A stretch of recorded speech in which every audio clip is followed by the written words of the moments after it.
غریب بہرا حضرت ابا عبداللہ حسین کے بارے میں کہ اذا اراد اللہ العبد الخیر، کہ اللہ جب کسی بندے سے خیر کا ارادہ کرتا ہے اضافہ فی قلبہ حب الحسین، تو اس کے دل میں مظلوم کربلا کی محبت ڈال دیتا ہے۔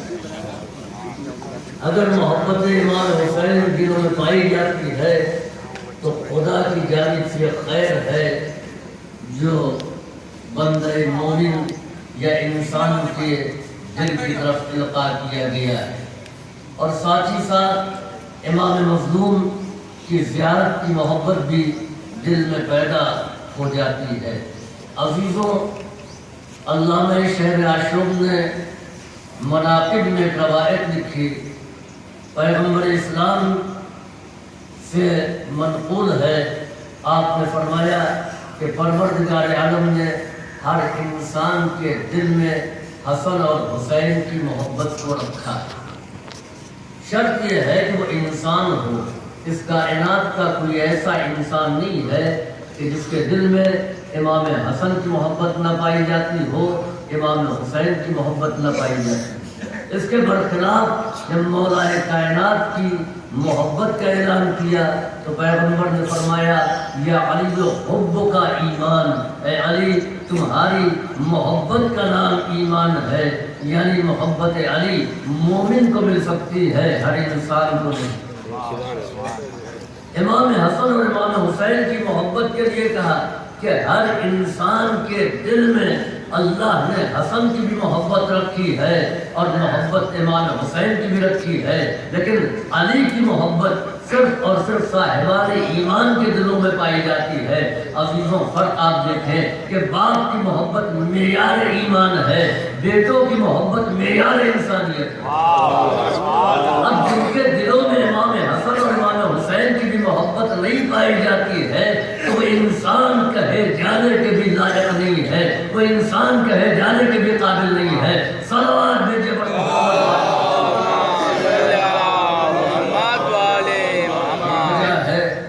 کہ مذہب، ملت، قومیت سے ماورا ہر ایک امام حسین علیہ السلام کو خراج عقیدت پیش کرتا ہے، ہر انسان اپنی محبت کا اظہار کرتا ہے۔ دوسرا فقرہ وحبہ زیارت امام حسین علیہ السلام کی زیارت کی محبت بندہ مومن کے دل میں اللہ ڈال دیتا ہے۔ عزیزوں، امام حسین علیہ السلام کی زیارت کے بے پناہ فضائل ہیں، بے پناہ مناقب ہیں۔ چنانچہ روایت ہے کہ پیغمبر اسلام کی آغوش میں امام حسین بیٹھے ہوئے ہیں، سامنے کوئی اور نہیں، عالم اسلام کی شہرِ آفاق خاتون ام المومنین عائشہ بیٹھی ہوئی ہے۔ انہوں نے پوچھا کہ اللہ کے رسول، یہ بچے آپ کو بہت زیادہ عزیز ہے؟ کہا ہاں، بے پناہ عزیز ہے۔ کہا وجہ محبت کیا ہے؟ کہا وجہ محبت یہ ہے کہ میرے دین کی حفاظت کے لیے کربلا کے میدان میں بے مثال اور بے نظیر قربانی میرا یہ فرزند پیش کرے گا، اور سنو اس کی شہادت کے بعد جو اس کی زیارت کے لیے آئے گا پروردگار عالم اس کے زائر کو ایک حج مقبول کا ثواب دے گا، اور ایسا حج مقبول جو اس نے میرے ساتھ کیا ہو۔ پیغمبر نے دو باتیں کی، ایک کا حج مقبول، تو اس کے معنی یہ کہ ہر حج مقبول نہیں ہوتا ہے، جو حج جس کو اللہ نے قبول کر لیا ہو، اور قبول ہونے والے حج میں بھی درجات ہیں۔ وہ حج جو پیغمبر اسلام کے ساتھ کیا گیا ہو، اس جو بانی اسلام کے ساتھ کیا گیا ہو، تو اس کی اہمیت ہی کچھ اور ہے۔ تو عزیزوں، پیغمبر فرماتے ہیں کہ جس نے میرے ساتھ حج کیا ہو اور اس حج کو اللہ نے قبول کیا ہو، اس حج کا ثواب زائر امام حسین کے لیے۔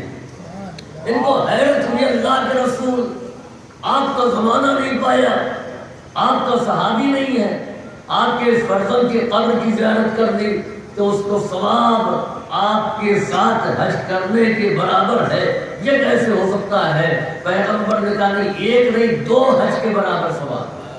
کہا دو حج کے برابر ثواب؟ پیغمبر نے کہا دو نہیں بلکہ 4 حج کے برابر ثواب۔ کہا 4؟ پیغمبر نے کہا نہیں 8 حج کے برابر، یہاں تک کہ پیغمبر نے فرمایا کہ 30 حج کے برابر ثواب ملے گا۔ جس نے امام حسین علیہ السلام کی زیارت کی اس کو 30 حج کے برابر پروردگار عالم ثواب دے گا۔ عزیزوں، عالم صحابیت میں کوئی ایک صحابی ایسا نہ مل سکا کہ جس نے پیغمبر کے ہمراہ 2 حج کیا ہو، اس لیے کہ پیغمبر اسلام نے خود ہی ایک حج کیا ہے۔ مدینے سے جب آپ حج کے لیے چلے تو وہی پہلا بھی حج تھا، آخر بھی حج تھا۔ پیغمبر اسلام کے ساتھ جتنے بھی اصحاب ہیں ان کو صرف یہ شرف ملا ہے کہ ایک مرتبہ پیغمبر کے ساتھ حج کیا۔ پیغمبر اسلام نے شرط لگائی کہ حجۃ مقبولہ، وہ حج جس کو اللہ نے قبول کر لیا ہو، حضور آپ کے ساتھ جو حج کریں گے ان کا حج تو قبول ہی ہوگا نا۔ آپ کے ساتھ ہونا، آپ کے ساتھ حج کرنا، کیا اس بات کی ضمانت نہیں ہے کہ اللہ قبول نہیں کرے گا؟ یہ شرط بتا رہی ہے کہ پیغمبر کے ساتھ ہونا اس بات کی ضمانت نہیں ہے کہ اللہ حج کو قبول بھی کر لے۔ صلوات بھیجیے محمد۔ 30 ایسے حج کا ثواب کہ جو پیغمبر کے ساتھ کیا، ایک روایت میں کہ 90 حج کے برابر ثواب۔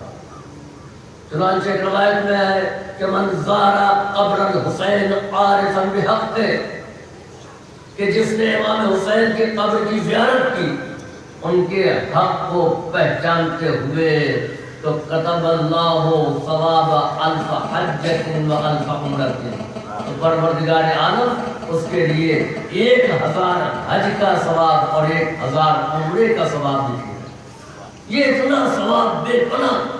چنانچہ میں نے کہیں ایک جگہ پر دیکھا کہ خود علامہ مجلسی علیہ الرحمہ نے جب ثواب زیارت مظلوم کربلا کو دیکھا تو ان کو حیرت ہوئی، اتنا ثواب امام حسین علیہ السلام کے ظاہر کے لیے حج بیت اللہ سے کہیں زیادہ۔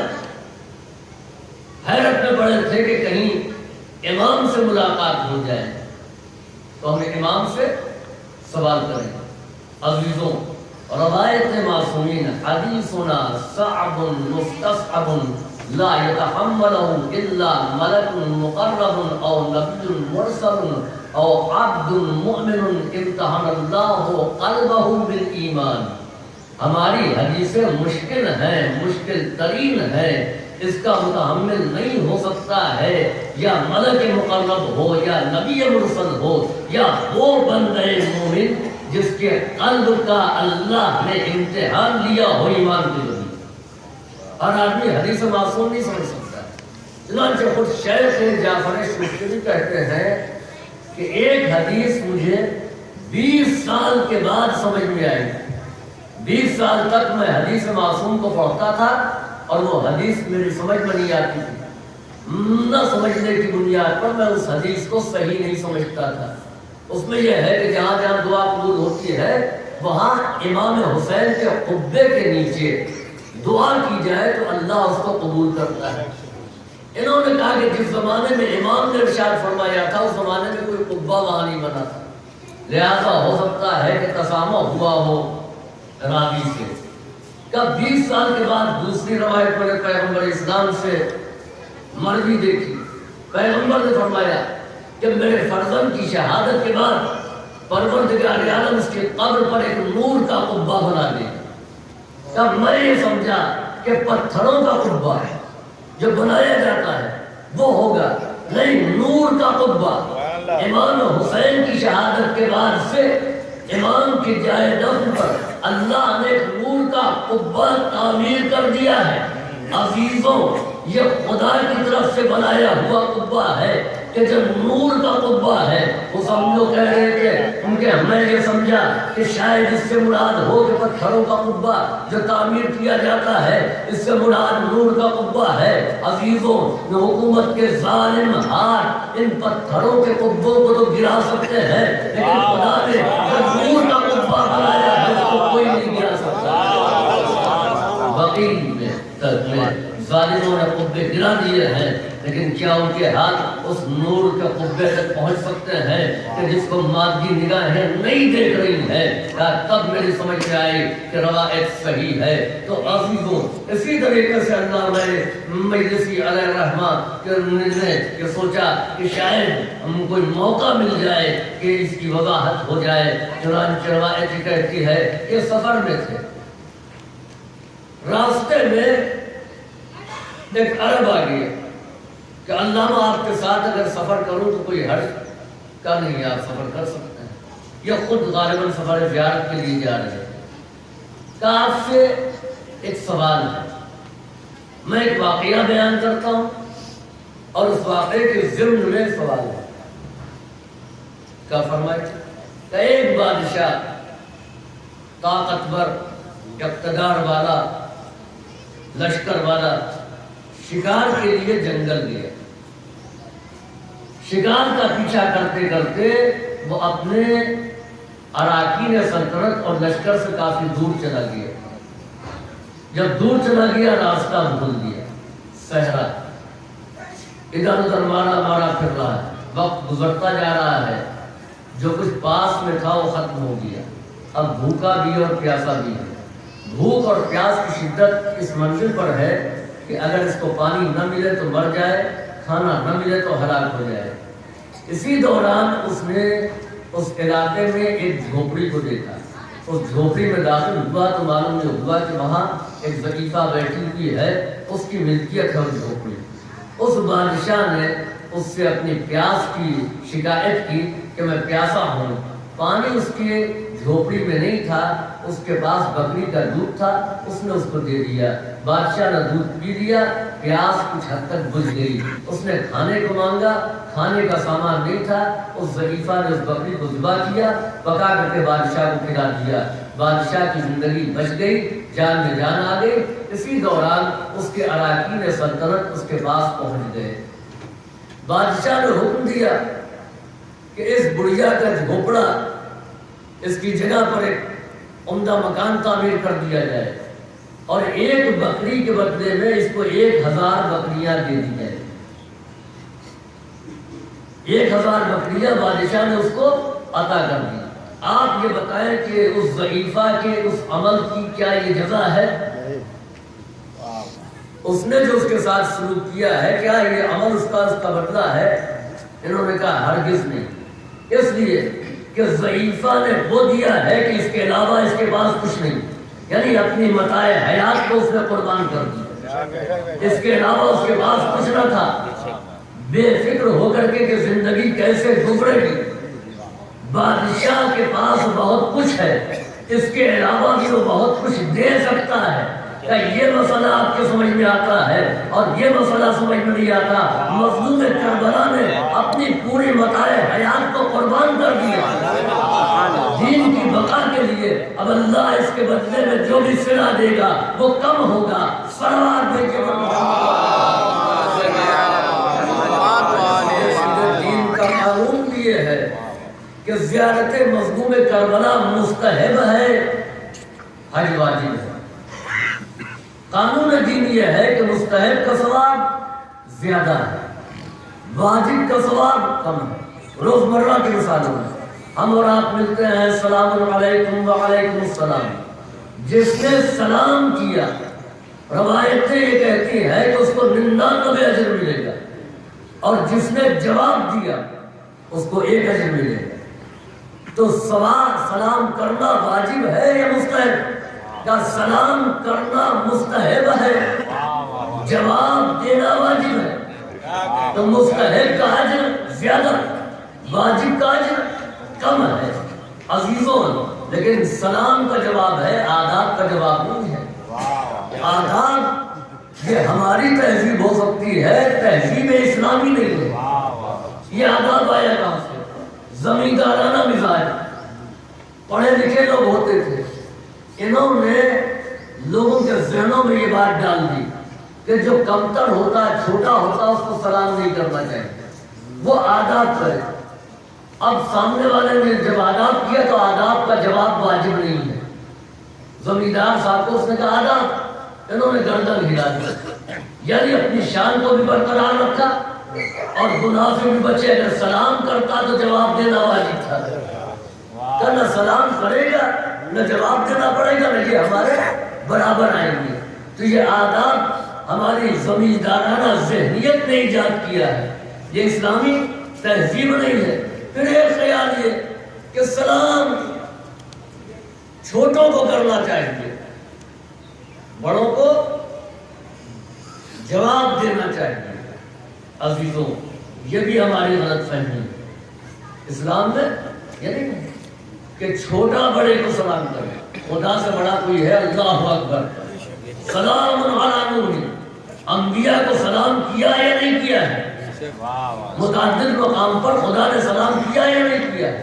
اور اگر چھوٹا ہی بڑا کہ بڑا ہی سلام جواب دے گا، چھوٹا سلام کرے گا، تو پیغمبر اسلام کبھی در زہرا پر آ کر کے سلام نہ کرتے، السلام علیکم یا اہل بیت النبوہ نہ کہتے۔ پیغمبر کا سلام کرنا اس بات کی دلیل ہے کہ سلام کرنے میں چھوٹا اور بڑا نہیں دیکھا جائے گا، جو سبقت کر لے گا اس کو ثواب زیادہ ملے گا۔ صلوات دیکھیے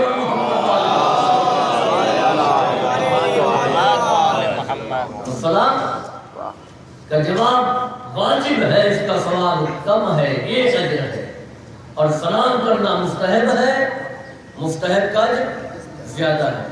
اب کوئی یہ نہ سوچ دے کہ جب مستحب کا اجر زیادہ ہے تو ہم کو مستحب ہی پر عمل کرنا چاہیے، کیوں ہم پرائیویٹ ٹور سے جائیں 3.5 لاکھ روپے خرچ کریں، زیارت عام دنوں میں چلے جائیں گے 60-65 ہزار میں ہو جائے گی، تو ہم زیارت کر لیں گے، 1000 حج کا ثواب مل جائے گا، 1000 عمرے کا ثواب مل جائے گا، تو حج کے لیے ہم کیوں جائیں؟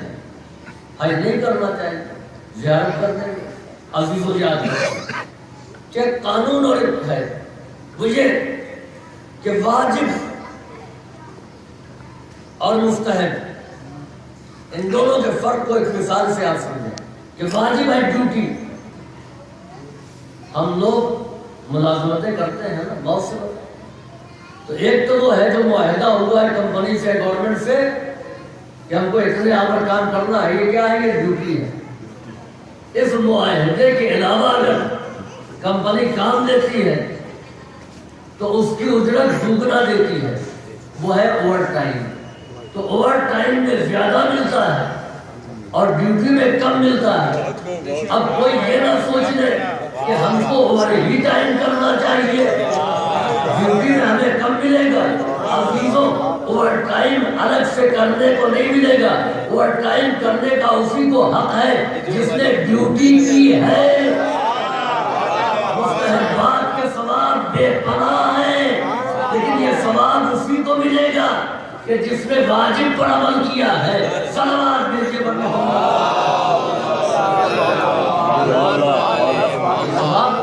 ناقص و ناقص کو نہیں ملے گا، یہ ثواب اسی کو ملے گا کہ جس نے واجبات پر عمل کیا ہے، جس نے واجب پر عمل کیا ہے اس کو یہ ثواب ملے گا۔ اب آئیے زیارت امام حسین علیہ السلام کے فیوض و برکات، امام حسین علیہ السلام کی زیارت کے فائدے، زیارت کے فیوض و برکات۔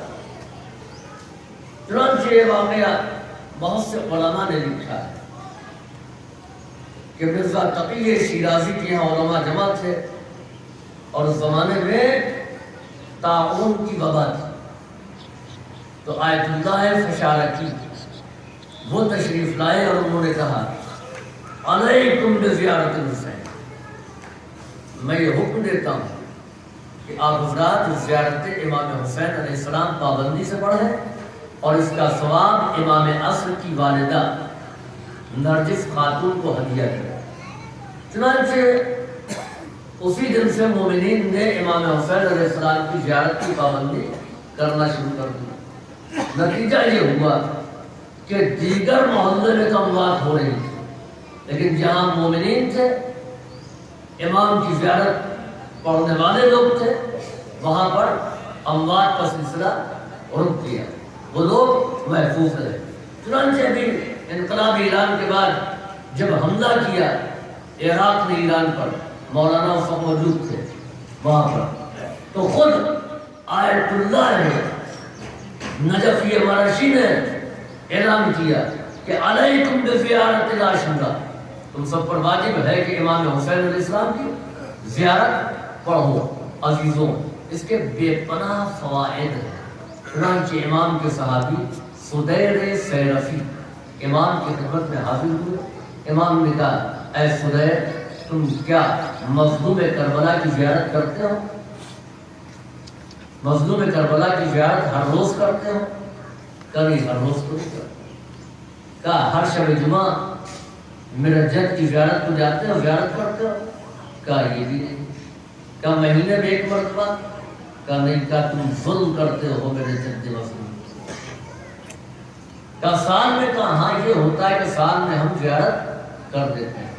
امام نے فرمایا کہ تم کو یعنی ہر پنجشنبے کو 5 مرتبہ زیارت کرنی چاہیے اور ہر روز 1 مرتبہ۔ کہا مولا اور بھی کاروبار حیات ہے، یہ کیسے ممکن ہے؟ کہا کوئی مشکل نہیں ہے، میں تم سے کہاں کہہ رہا ہوں کہ تم کربلا تک جاؤ،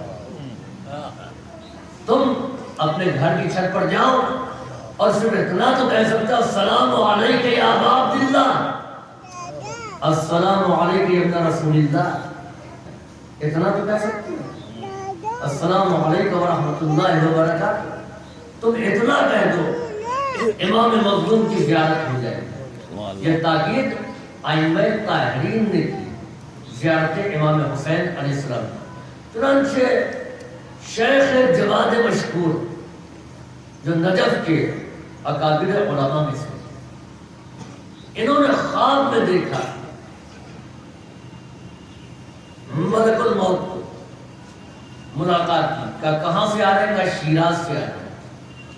شیراز سے کس لیے؟ کہا وہاں پر میں نے آیت اللہ محلہ کی، ان کی روح قبض کر کے میں آ رہا ہوں۔ کہا وہ عالم برزخ میں کس حالت میں ہے؟ کہا بہت اچھی حالت میں ہے، اللہ نے 1000 فرشتوں کو معین کیا ہے ان کی خدمت کے لیے۔ اچھا 1000 فرشتے ان کی خدمت کے لیے معین ہیں؟ اللہ نے کس عمل کا یہ اجر دیا؟ بڑے عالم تھے، ان کی علمی جلالت کی بنیاد پر، ان کی فقاہت کی بنیاد پر، ان کی تدریس کی بنیاد پر۔ کہ نہیں، یہ شرف صرف اور صرف زیارت مظلوم کربلا کی پابندی کی بنیاد پر ان کو ملا۔ چنانچہ یہ خواب سے بیدار ہوئے اور اس کے بعد انہوں نے معلوم کیا، غالباً یہ شیراز گئے اور آیت اللہ تقی شیرازی سے ملاقات کی اور انہوں نے اپنا خواب بیان کیا۔ 26 صفر 333 ہجری کا خواب، انہوں نے اپنا خواب بیان کیا۔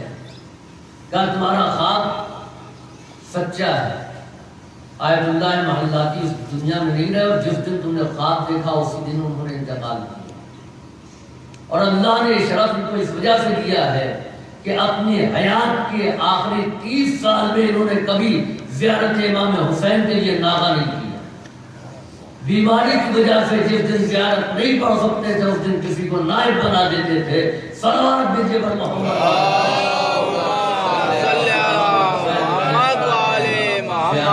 مرتبہ ہے، مظلوم کربلا کی زیارت کا اجر ہے۔ اور عزیزوں وہ ایسے کریم ہے کہ ان کا کرم ہر خاص و عام کے لیے۔ اس واقعے کو علامہ دربندی نے اسرار الشہادہ میں تحریر کیا ہے کہ بصرے کا ایک تاجر تھا،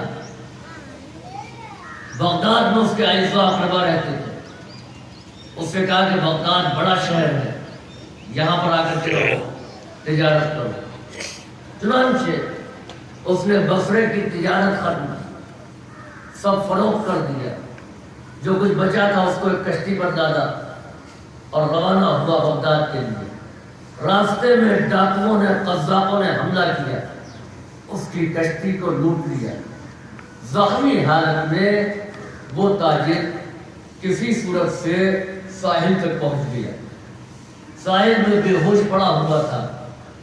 ساحل کے نزدیک ایک قبیلہ تھا. اس قبیلے کا کوئی شخص وہاں پر گیا. اس نے دیکھا ایک زخمی آدمی پڑا ہوا ہے. وہ اس کو وہاں سے اٹھا لایا. اپنے قبیلے میں لا کر کے تیمارداری کی، علاج کیا. وہ صحت مند ہو گیا. صحت مند ہونے کے بعد اس نے ارادہ کیا کہ یہاں سے چلے. لوگوں نے پوچھا کہاں جاؤ گے؟ کب کہیں جانے کا کوئی ارادہ نہیں. بصرے جا نہیں سکتا، وہاں بچا نہیں ہے. بغداد کس لیے جاؤ خالی ہاتھ؟ لہذا اب زندگی یوں ہی گزرے گی. قبیلے والوں نے کہا کہ تم ہمارے ساتھ رہو، ہمارے لیے کوئی فرق نہیں پڑتا ہے. ہم اپنی آمدنی کا ایک حصہ محفوظ کرتے ہیں مہمانوں کے لیے. سردار قبیلہ کے پاس ہم جمع کر دیتے ہیں. سردار قبیلہ اسی سے مہمان نوازی کرتا ہے. ابھی بہت سرمایہ اس مت کا بچا ہوا ہے، تم ہمارے درمیان رہو. وہ ان کے درمیان رہنے لگا. یہاں تک کہ ذی الحج کا مہینہ آیا. سردار قبیلہ نے کہا کہ میں یہاں آج کے بعد نجف جاؤں گا، وہاں سے کربلا جاؤں گا. میں چاہتا ہوں کہ تم ہمارے قبیلے میں دوسری جگہ پر رہو، سب سے مانوس ہو، تم کو کوئی تکلیف نہیں ہوگی. جب میں واپس آ جاؤں گا تو تم میرے ساتھ پھر جیسے رہتے ہو ویسے ہی رہنا. اس نے کہا مجھے بھی اپنے ساتھ لے چلتے. آپ جس کی زیارت کے لیے جا رہے ہیں آپ ہمارے محسن ہیں. آپ جس کی زیارت کے لیے جا رہے ہیں وہاں مجھے بھی لے چلیے. اس نے کہا میں تم کو وہاں نہیں لے جاؤں. جب اس نے اصرار کیا تو کہا سنو، ہم مشرب ہونا اور ہے، لیکن جو بات ہے بالکل واضح ہے کہ تم عیسائی ہو. وہ مقدس اور پاک و پاکیزہ بارگاہ ہے، وہاں پر تم کو جانے کو ملے گا نہیں. جب روکے جاؤ گے تو تم کو برا لگے گا، اس لیے میں کہہ رہا ہوں تم یہیں رہو. اس نے کہا کوئی بات نہیں، جہاں آپ روک دیں گے وہاں ہم رک جائیں گے، جہاں آپ کہیں گے جانے کو وہاں ہم چلے جائیں گے، لیکن آپ کے ساتھ ہم رہیں گے. چنانچہ سردار قبیلہ اس عیسائی تاجر کو لے کر کے نجف اشرف آ گیا. مولا کی زیارت کی. 18 ذی الحج وہاں گزارا. جیسے یہ جامع اعضاء قریب آئے وہاں سے اس نے اپنا خیمہ وغیرہ اٹھاڑا اور اس کے بعد ارادہ کیا کربلا جانے کا. کربلا آ گیا. کربلا آنے کے بعد میں اس نے اس عیسائی تاجر سے کہا کہ تم یہیں ٹھہرو، ہم لوگ امام کی زیارت کے لیے جاتے ہیں. وہ وہیں پر رکا رہا اور یہ لوگ زیارت کے لیے آتے جاتے رہے یہاں تک کہ شب عاشور آ گئی. شب عاشورہ سردار قبیلہ اور اس کے ساتھیوں نے کہا کہ تم چلو، لیکن حرم کے باہر ہمارے سامان کی حفاظت کرنا. آج شب عاشورہ ہے، ہم سب شب بیداری کریں گے، ہم سب رات بھر جاگیں گے، اس لیے تم وہیں پر قیام کرنا. چنانچہ یہ سب حرم میں داخل ہو گئے. رات کا کافی حصہ گزر چکا، صبح کا وقت قریب آ گیا. حرم سے لوگ نکلنے لگے. یہ عیسائی تاجر جو سامان کے پاس بیٹھا ہوا تھا، اس نے دیکھا کہ ایک ایسی نورانی شخصیت حرم سے برآمد ہوئی ہے کہ جو تمام لوگوں سے ممتاز نظر آ رہی ہے. اور ان کے ساتھ 2 افراد اور ہیں جو بڑے باادب طریقے سے ایک رجسٹر لیے ہوئے چل رہے ہیں. جب وہ حرم سے باہر نکلے، صحن میں آئے تو انہوں نے کہا کہ ہمارے زائرین کے نام لکھ لیے گئے. کہا ہاں. رجسٹر ان کے سامنے پیش کیا گیا تو انہوں نے کہا کہ تمام زائرین کے نام تو نہیں لکھے گئے. جیسے انہوں نے کہا سب کے نام نہیں لکھے گئے تو دونوں ترسنے لگے. انہوں نے پھر رجسٹر کو دیکھا، کہا نہیں مولا، جو حرم میں ہے، جو رباط میں ہے، جو صحن میں ہے، سب کا نام لکھ لیا ہے، سوائے اس تاجر کے جو عیسائی ہے. کہا اس کا نام کیوں نہیں لکھا؟ کہا اس لیے کہ زیارت کے ارادے سے نہیں آیا تھا. کہا یہ بتاؤ کہ اس نے ہمارے زائرین کے سامان کی حفاظت کی یا نہیں کی؟ کہا حفاظت کی. کہا کیا وہ رات بھر بیدار نہیں رہا؟ کہا بیدار رہا. کہا کیا ہم نے یہ نہیں کہا کہ جو ہمارے جوار میں آ جائیں ان کے نام لکھو؟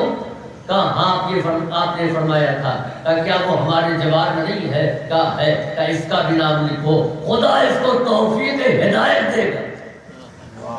چنانچہ تھوڑی دیر کے بعد سردار قبیلہ جب برآمد ہوا تو اس عیسائی تاجر نے کہا تمہارا کوئی عالم یہاں پر ہے؟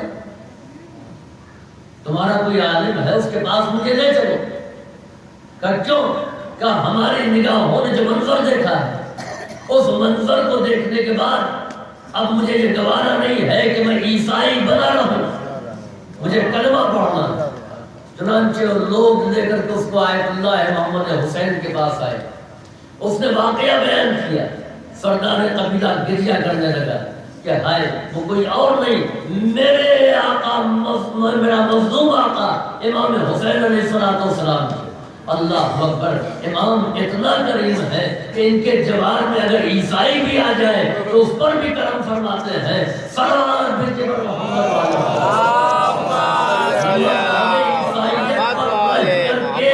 جو امام کے ظاہروں کی خدمت کرتا ہے امام اس پر کرم فرماتے ہیں کہ جائے کہ مومن ظاہر امام کی جوار میں پہنچ جائے۔ صلوات بھیجے پر محمد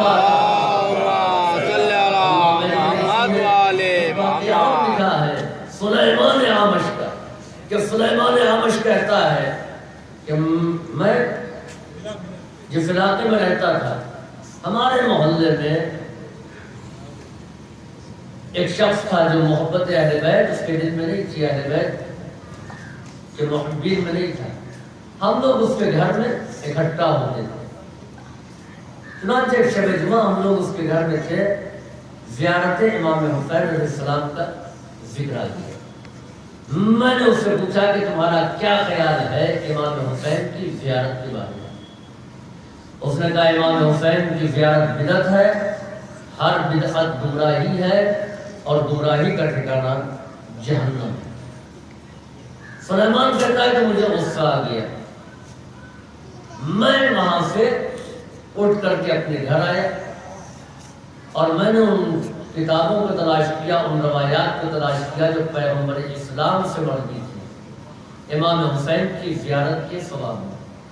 دوسرے دن صبح میں اس کے پاس پہنچا کہ اس کو قائل کر دوں کہ جس زیارت کو تم بدعت کہہ رہے ہو اس زیارت کے سلسلے میں پیغمبر اسلام نے کیا ارشاد فرمایا۔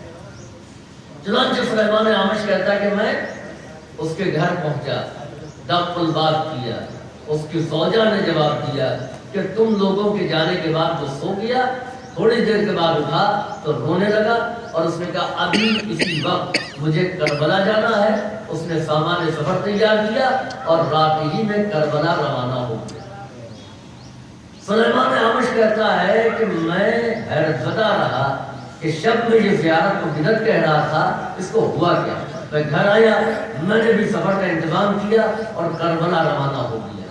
اب جو کربلا میں پہنچا اس کو تلاش کیا تو حرم امام حسین میں پایا کہ رو رو کر کے دعا کر رہا ہے، میرے مولا، میرے آقا، میری تقصیر کو معاف فرما دیں، میں گمراہی پر تھا، میں اندھیرے میں تھا، حقیقت میرے اوپر واضح ہو گئی، مولا مجھے معاف فرمائیے۔ سلیمان کہتا ہے کہ میں نے اس کی شانے پر ہاتھ رکھا اور میں نے کہا کہ زیارت تو بدعت ہے نا، تم یہاں کیسے؟ اس نے کہا سلیمان